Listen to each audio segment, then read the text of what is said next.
Ouais, on va parler de ça, ouais. Salut tout le monde, c'est Isofy et je vais peut-être pousser ces fameuses boîtes pour qu'on me voit. Et bienvenue dans cette dernière vidéo, logiquement, de Planète Apocalypse. Alors aujourd'hui, vous avez tout à fait compris, hein, on va parler de ça. Alors ceux qui ont le all-in complet de Planète Apocalypse se disent, mais il manque pas des boîtes là? Eh bien oui, il manque des boîtes parce que j'ai décidé d'en regrouper plusieurs en une parce que le gros problème, c'est que ça prend une place monstrueuse et que, mine de rien, Peterson, là, vous n'avez pas particulièrement optimisé les boîtes, hein, sincèrement. Et là-dedans, qu'est-ce qu'on a? En premier lieu, on a les dés. Alors, je dis les dés parce que moi, je mets tous les dés à l'intérieur pour qu'il n'y en ait pas qui restent dans la boîte et que ça prenne de la place dans la boîte. Et du coup, là-dedans, j'ai absolument tous les dés. Ça fait une sacrée pelletée de dés, hein, je vous l'accorde. Hein. Il y a du D12, il y a du D10, du D8, du D6, du D4. Et du coup, il y a deux coloris différents. Mais du coup, cette boîte d'Alternate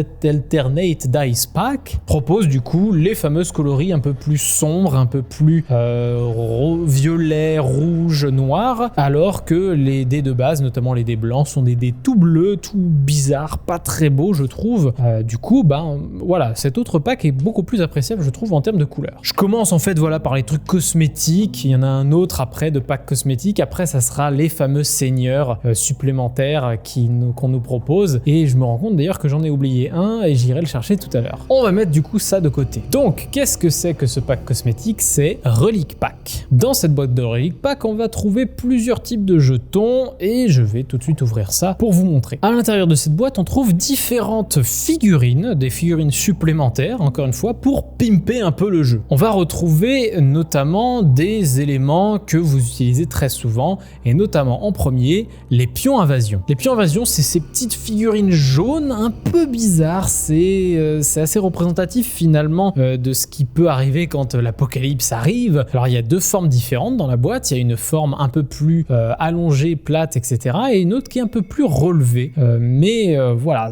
après à peindre ça, je sais pas trop comment je vais m'y prendre. L'autre objet principal, eh bien ça va être un pion premier joueur. Au lieu d'avoir un jeton premier joueur, le fameux jeton Captain, eh bien vous avez cette fameuse figurine Captain qui est une figurine de Grillus un peu chelou. C'est une figurine de Grillus avec la tête de Sandy Peterson devant, avec un entonnoir sur la tête, donc bref, un Grillus du cirque quoi. Et c'est juste le jeton Captain que vous passez aux autres, etc. Donc c'est pas un truc exceptionnel en soi, mais la figurine est assez jolie et assez détaillée pour le remarquer, parce que sincèrement, ouais, elle est quand même pas mal dure, pas mal cool pour ça, et vraiment, c'est cool. En troisième type de jeton, on l'a vu dans les règles de jeu, d'ailleurs les pions invasion aussi, c'est les fameux jetons ombre du seigneur qui sont remplacés ici par des, on va dire figurines, mais plutôt jetons modelés en plastique, ombre du seigneur aussi. Ça pimpe un petit peu le jeu, ça rend le jeton un peu plus gros, c'est un peu plus sympathique. Peut-être que peint, il peut avoir un effet sympa si j'arrive à mettre par exemple du orange sur un fond noir, ça peut faire un petit peu démoniaque enfer, mais voilà, ça n'a pas vraiment grand intérêt en soi, c'est juste du cosmétique, mais en même temps vous êtes prévenus depuis le début. Et les deux dernières figurines proposées pour pimper un peu le jeu, le premier d'abord, c'est un jeton kyste. En fait, ce que je vous avais pas dit par rapport au tardigrade, qui était un démon du 4e cercle, c'est que quand il meurt, vous posez un jeton kyste sur le plateau à l'endroit où il est mort et c'est l'endroit où il réapparaîtra. Et bien, à la place d'un jeton kyste, vous avez une petite figurine kyste qui, mine de rien, est assez jolie, ça fait un petit effet tardigrade justement, c'est dégueulasse, mais au moins, voilà, ça pimpe un petit peu, c'est bien en relief et tout, et ça peut être assez simple à peindre et donc amusant à peindre. Et la dernière figurine est en rapport avec le premier seigneur démon dont je vais vous parler, c'est la figurine des jetons tête de serpent de Lady Scylla. C'est des jetons que on va enlever ou remettre sur le seigneur Lady Scylla, que je vais vous parler d'ailleurs maintenant. Lady Scylla, c'est un seigneur de niveau 1. D'ailleurs, le seul autre seigneur de niveau 1 qui nous est proposé dans Planète Apocalypse. Il y aura d'autres seigneurs niveau 1 dans Planète Apocalypse saison 2, mais dans la version 1, pour le moment, il n'y a que Lady Scylla et Baphomet. Déjà, Lady Scylla n'a pas une armure très très forte. Elle n'a que 5 de résistance et 4 de résistance pour ses têtes. Elle a une attaque de 6d8 et 1d12 par tête restante. Donc si vous enlevez tout toutes ces têtes qu'on va voir un peu plus bas, elle finalement elle ne tape pas si fort. Et puis surtout, elle n'a pas beaucoup de points de vie. Regardez, à 5 joueurs, elle a 21 points de vie. C'est beaucoup moins que plein d'autres démons. Donc ça en fait finalement un boss qui n'est pas si menaçant, ne serait-ce qu'en termes de points de vie, d'armure et d'attaque. Le principe, c'est que elle a 6 têtes de base qui sont placées sur sa fiche et ces têtes sont représentées par des fameux jetons de tête de serpent. Et du coup, ce que propose l'extension cosmétique, c'est de remplacer ces fameux jetons par des petites figurines de tête de serpent.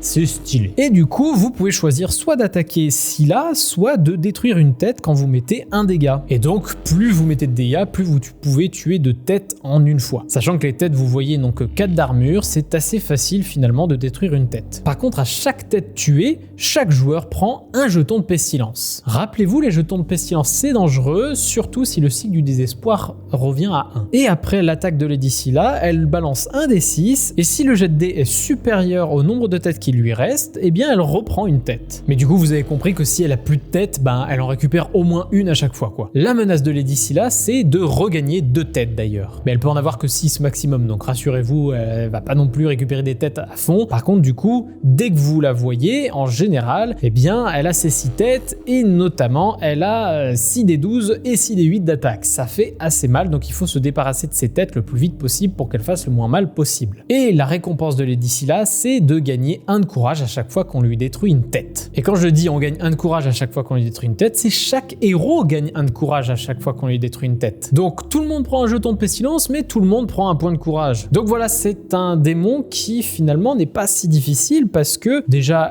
c'est un sac à point de courage comme Baphomet, mais c'est surtout qu'elle a peu de points de vie, pas très forte, pas très résistante, et surtout quand on a compris la technique qui est d'y aller qu'une seule fois et de tout lui mettre les PV qu'il faut lui mettre, eh bien c'est finalement assez facile de la buter. Parce que c'est clairement un monstre que vous n'allez pas voir plusieurs fois parce que si vous sortez, vous avez plein de jetons pestilence et ça peut être très long à enlever les jetons pestilence. Donc Lady Scylla, un de ces seigneurs démons, pas très difficile quoi. J'adore Lady Scylla parce que pareil, elle demande de faire des choix. Est-ce qu'on tape les têtes? Est-ce qu'on essaie de la tomber rapidement? Bon, maintenant qu'on y est, on va y rester parce que sinon on va prendre trop cher en repartant. Oui. On dit beaucoup de choses sur la qualité des figurines de Peterson. Pour le coup, celle-là est assez simple pour être finalement assez belle et assez bien détaillée et bien foutue. Donc ouais, je la retiens pas mal. Elle est un peu...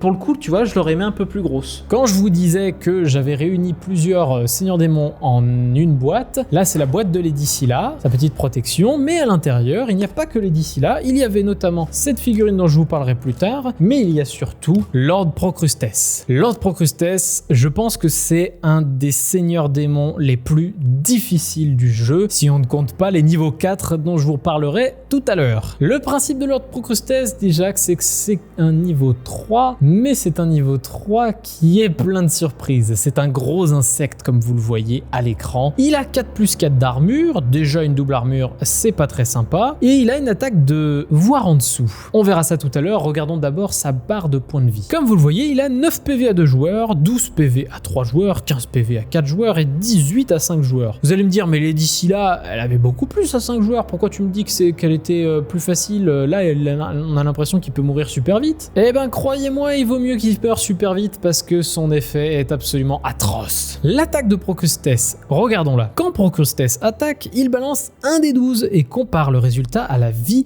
de la cible. Si son jet de dés est supérieur à la vie de la cible, eh bien la cible prend 6 points de dommage. Oui, 6 points de dommage. Il donne l'exemple que s'il fait un 9 alors que le héros a 7 PV, le héros il passe de 7 PV à 1 PV. Alors c'est gentil, on nous dit juste après que les troupes peuvent encaisser les dégâts. Heureusement. Et du coup, qu'est-ce qui se passe quand le jet est en dessous des PV du héros? Eh bien, le résultat du jet va être appliqué au nombre de PV du héros. Je m'explique. Si par exemple, vous avez 5 PV et que Lord Procrustes il fait un jet de 2, eh ben vous serez donc maintenant à présent à 2 PV. Et ça par contre, les troupes ne peuvent pas encaisser ça. Ça fait très mal, c'est très fort, c'est très puissant et du coup, il peut très facilement tuer les ennemis et c'est pour ça qu'il est horrible. Vous allez me dire qu'est-ce qui se passe quand il fait exactement le nombre de PV du héros? Eh bien c'est votre chance, vous ne prenez pas de PV et en plus vous gagnez 4 points de courage. Mais quelle est donc la menace de Procostes? Eh bien sa menace c'est qu'il faut défausser 4 points de courage du pot commun et que si on ne peut pas, que c'est en dessous de 4 courage, eh bien chaque héros prend 1 point de dégâts par courage qu'il manque. Bref, c'est un tueur de héros, vous allez peut-être pouvoir réussir à le battre, mais il est quand même très très pénible et si vous êtes sur une map qui met beaucoup de points d'apocalypse d'un coup, ça va être très difficile d'aller l'affronter parce que vous mourrez à un moment ou un autre au premier ou au deuxième tour. Un seigneur démon qui n'est pas très gentil. Ouais, non, lui il est horrible parce que son attaque elle touche quasi tout le temps. Il y a que quand c'est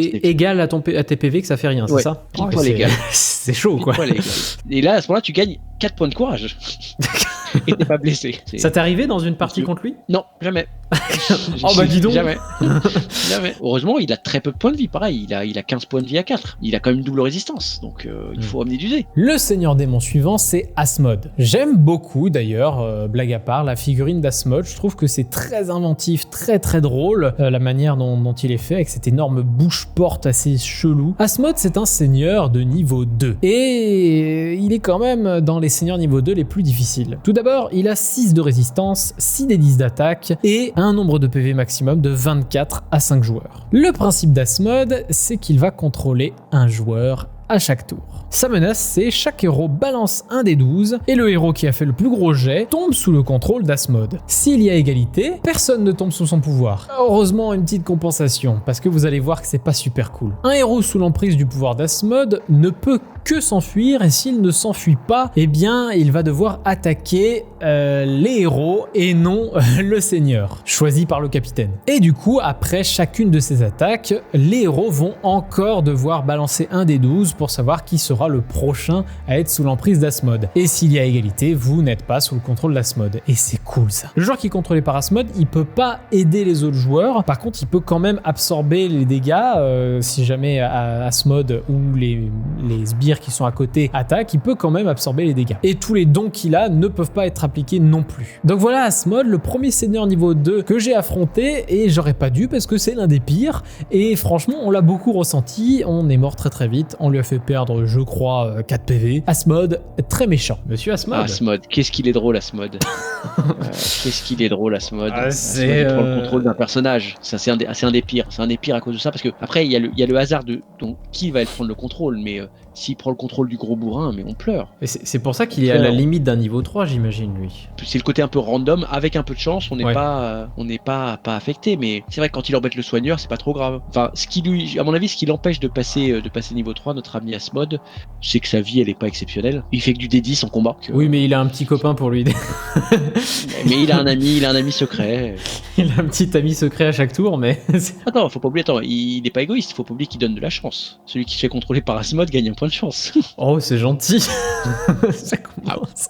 Ça reste un point de chance. Hein. On enchaîne avec Lord Jabutu. C'est, je pense, la plus petite figurine avec les Dicila de Seigneur Démon. Elle est quand même très stylée, un petit esprit très africain, un petit peu dans l'esprit. C'est un Seigneur Démon de niveau 2 qui peut faire peur au premier abord, mais qui apparemment n'est pas si fort. 5 d'armure, 6 des 10 d'attaque et un nombre PV maximum de 21. Il a quelques compétences assez rigolotes. Notamment, quand il attaque, chaque joueur prend un PV et le joueur qui par contre est ciblé, lui prend des dégâts normaux. Et il a tout un système comme Orobas avec un système de jetons d'ombre. Le principe, c'est quand un héros se prend 3 dégâts d'un coup dans le Tempus Infernum, donc pas forcément de Jabutu, il gagne un jeton d'ombre. Par contre, si vous avez encaissé des dégâts avec des troupes, vous ne prenez pas de jeton. Et du coup, ce jeton va permettre plusieurs choses. Vous pouvez défausser ce jeton ombre du Seigneur pour récupérer 2 points de vie dans le Tempus Infernum. Et il vous permet d'empêcher la menace de Jabutu. Vous allez réduire de manière permanente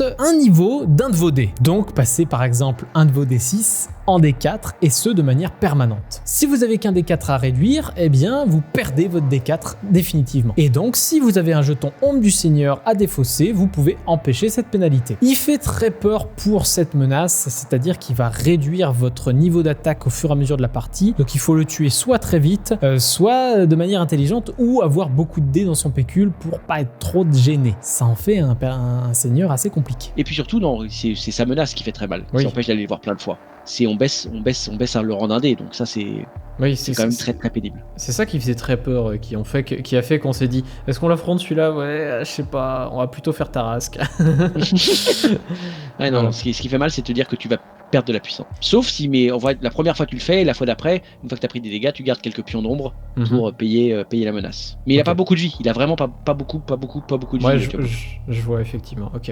Et pareil, il est dans la même boîte que Jabutu, mais celui-ci, c'est Lord Pulgazor. J'adore le design de cette figurine, ce côté à la fois kaiju, mécanique, je sais pas quoi, c'est vraiment hyper stylé. Mais qu'est-ce qu'il a à nous offrir? Déjà, c'est un seigneur démon de niveau 3, parce qu'il est en 3 phases. Ça peut faire très très peur les 3 phases, mais voyons ce que ça nous montre. Déjà, sa menace, chaque héros balance un des 6. Si vous faites un jet en dessous de votre résistance, vous perdez 1 de résistance de manière permanente. Ça fait très très mal, on n'a pas très envie que ça nous arrive, mais bon, voilà, Monsieur Pulgazor, il découpe facilement le métal et c'est pour ça qu'il peut faire ça. Le principe, c'est que donc il est en 3 phases et voici d'abord sa première phase. Première phase, il a 3 d'armure et 6 des 8 d'attaque. Jusque-là, très gentil. Et surtout que regardez, il peut avoir que maximum 12 PV par phase. Parce que oui, à chaque fois que vous allez arriver à 0, en fait, il va revenir à son maximum de PV en fonction du nombre de joueurs. Et donc, voilà, il va devenir de plus en plus fort et de plus en plus compliqué à battre. Quand vous tuez cette première phase, qui est finalement assez simple et pas très résistante, chaque héros prend 3 de courage. Et si en le tuant, vous mettez plus de PV que ce qu'il aurait pu perdre, ben juste ça fait rien de plus. Et le dernier attaquant prend un pion de chance pour chaque point de vie qu'il a passé au-dessus de 0. Par exemple, si vous êtes à 1 et que vous faites 3 dégâts, il y a 2 points de vie en trop et donc vous gagnez 2 points de chance grâce à ça. La deuxième phase, il a 5 de résistance et 6 des 10 d'attaque. Et même récompense, si vous le tuez, vous gagnez 3 points de courage chacun et pour chaque PV au-dessus de 0, vous gagnez 1 point de chance à chaque fois. Et sa dernière phase, très douloureuse, 7 de résistance, donc autant, non plus en fait, qu'un Fiend, et 6 des 12 d'attaque, donc il pique. Pulgazor, je pense qu'il est pas trop compliqué parce qu'il a pas trop de PV, heureusement, mais voilà, il a quand même ces 3 phases qui sont très compliquées. Je pense que la dernière phase, on sue un petit peu en mode est-ce que je vais y arriver, est-ce que je vais y arriver. C'est le Power Ranger, il revient à chaque fois plus grand, plus fort, plus méchant, mais il se gère, franchement il se gère, parce qu'il a pas beaucoup de vie. Non, il se gère plutôt bien. Par contre, il faut savoir encaisser parce qu'à la fin quand même il lance du D12. Je le trouve pas très méchant, sa menace picote un peu. Il y a un joueur qui perd un point de robustesse. Donc ça c'est toujours pareil, c'est toujours pénible. Pour un niveau 3, il est peut-être le plus gérable des niveaux 3. Par contre, il faut aller le voir plein de fois, hein. Faut pas se dire j'irai à la fin. Même s'il y a cette histoire de robustesse qui est perdue à chaque fois. Sachant que tu peux le perdre qu'une fois, parce que surtout quand tu butes le deuxième stade, tu ramasses pas mal de courage. Donc Ah ok. si t'attends la fin de la partie, entre guillemets, tu gâches un peu ce courage-là, c'est dommage. Ok. Et pareil, tu gagnes du courage, pareil sur la première forme. Et la première forme, elle est assez facile à toucher, c'est-à-dire qu'un 4 fait des dégâts, et à 4, il a 10 points de vie, donc tu peux, entre guillemets, tomber sa première forme assez vite. Pulgazor, c'est Pulgazorus, c'est un film de monstre kaiju un peu à la King Kong nord-coréen. D'accord. Nord-coréen. Nord-coréen. C'est un faux. Merveilleux. Nord-coréen. Et le dernier, enfin non, pas le dernier, mais on verra ça tout à l'heure. Tout d'abord, le premier seigneur démon niveau 4, Spider Mastermind. C'est la fameuse araignée de Doom. Et voici la bête. Regardez-moi cette figurine de l'espace. Elle est déjà beaucoup trop gigantesque, mais surtout, voilà quoi, elle a pas de socle, elle a juste ses 4 pieds qui permettent de tenir sur le plateau. Elle a une prestance de dingue, elle est gigantesque, elle est incroyable, elle a un design de taré en plus, hein, vraiment. J'adore ce principe de créer un design complètement loufoque comme ça. J'aime beaucoup cette figurine, mais je ne suis pas sûr de la poser sur mon plateau avant longtemps, parce que c'est le premier seigneur démon niveau 4 et pas des moindres. Vous allez voir pourquoi. Déjà, est-ce que en regardant la feuille, vous remarquez quelque chose? Oui, c'est son nombre de points de vie. Elle peut avoir jusqu'à 42 points de vie à 5 joueurs. C'est gigantesque. Elle a 3+3 de résistance, ce qui fait que déjà il faut 2 dés pour lui mettre 1 PV. 6 des 8 d'attaque, donc elle est pas trop méchante, mais comme elle peut attaquer plusieurs fois par tour, vous allez voir pourquoi, bah ça en fait quand même qu'elle est méchante avec ses 6 des 8. Parce que sa menace, c'est de gagner un jeton ombre de seigneur sur sa fiche. Et ce jeton ombre des seigneurs, il lui permet d'attaquer. Elle attaque une fois par jeton ombre du seigneur qu'elle possède. Et chaque attaque, elle peut aller sur différentes personnes, c'est le capitaine qui choisit. Et surtout, quand elle attaque, Le joueur doit décider soit de partir, donc déjà c'est bien pénible, ça oblige à partir, soit de régénérer autant de PV que le nombre de dés qu'elle a loupé. Du coup, elle a beaucoup de PV et elle peut soigner, c'est super. Donc voilà, c'est un seigneur démon qui va mettre du temps à mourir et c'est pour ça qu'elle est compliquée. Et c'est surtout que à chaque fois que vous allez retourner la voir, elle va taper de plus en plus fort parce qu'elle gagnera un jeton ombre de seigneur à chaque fois que vous allez la voir. Donc elle est très très pénible, je pense qu'il faut pas l'attaquer trop souvent parce que sinon vous allez mourir très très vite. Et du coup voilà, mais quelle est donc sa récompense? Si vous fuyez de manière volontaire et non à cause de la panique, donc le fameux effet qui vous fait fuir, eh bien vous pouvez directement recruter comme si vous étiez dans la zone de start. Donc ça permet quand même de pas mal encaisser ses PV et de recruter assez souvent et facilement. Ça compense pas tous ces PV et toute cette régène qu'elle se met quand même. Bref voilà, elle est très forte. C'est horrible parce qu'elle se soigne en fait. Bah oui, c'est interminable. Et le problème, c'est que tu es obligé d'y aller d'abord, elle a plein de vie. Et elle, t'as pas entre guillemets le droit d'aller la voir plein de fois en fait. Chaque fois que tu vas la voir, elle prend une attaque en plus. Et j'imagine que c'est clairement un monstre où il faut se dire on privilégie beaucoup de dés et pas forcément des dés très forts. Parce que de toute façon, elle a 3+3. Bah, quand même, pour toucher à 3+3, faut au moins, tu vois, pour être un peu confiant, faut être avec des D8 quand même. En fait, t'es content, elle te loupe et tu fais puisqu'elle te loupe, hop, je vais récupérer de la vie. Non, bah si. Et le dernier seigneur démon, c'est aussi un niveau 4 et peut-être que vous avez vu la figurine passer par-ci par-là. Ce seigneur démon, c'est Cthulhu. Et c'est une figurine qui pèse presque 1,5 kg et c'est n'importe quoi. C'est un gros délire de gars qui aiment les grosses figurines, n'est-ce pas Sandy Peterson? Voilà, on est sur une figurine assez mastoc qui fait du bon boucan parce qu'elle est bien lourde. C'est un seigneur démon de niveau 4 avec son petit lot de facultés particulières. Il a 6 de résistance, 6 des 12 d'attaque et un maximum de 25 PV. Ça en fait quand même un niveau 4 qui a pas tant de PV que ça comparé à la petite araignée. Sa menace, c'est que chaque héros va devoir se partager de 0 à 6 jetons de sanité. Je ne sais pas si ça se dit comme ça en français, mais voilà, c'est des petits jetons noirs. Et ils vont servir à plusieurs choses, vous allez voir. Le principe de Cthulhu, c'est que avant d'attaquer, il va jeter un des 4 et c'est le nombre d'attaques qu'il fera. Tout simplement, il a 6 des 12 et s'il peut balancer 4 attaques à 6 des 12, ça fait très très mal. Heureusement, vous pouvez choisir à chaque fois une personne différente à chaque attaque, mais quand même quoi. Quand c'est à vous d'attaquer, si vous avez un jeton de sanité, vous le défaussez et si vous n'en avez pas, vous devez fuir.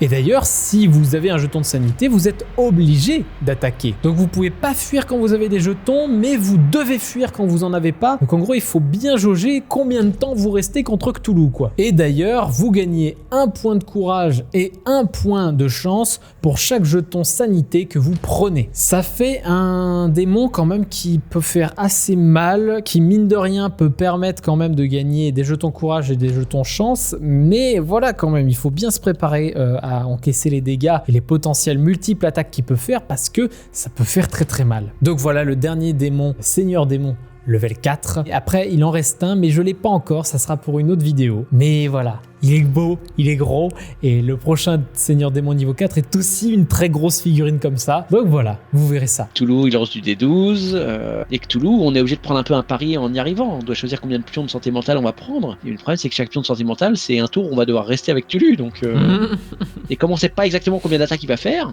c'est vraiment un jeu de pari. C'est-à-dire que on part trop vite de chez Cthulhu, donc on n'a pas eu le temps de lui descendre ses points de vie parce qu'il en a quand même 20 à 4. Donc c'est le côté vraiment la prise de risque. C'est le seigneur démon, je pense, qui incarne le plus ce côté folie, prise de risque. Tu peux jouer le j'assure entre guillemets en prenant que un pion et en y allant plein de fois, mais tu vas sans doute prendre d'autres baffes à côté.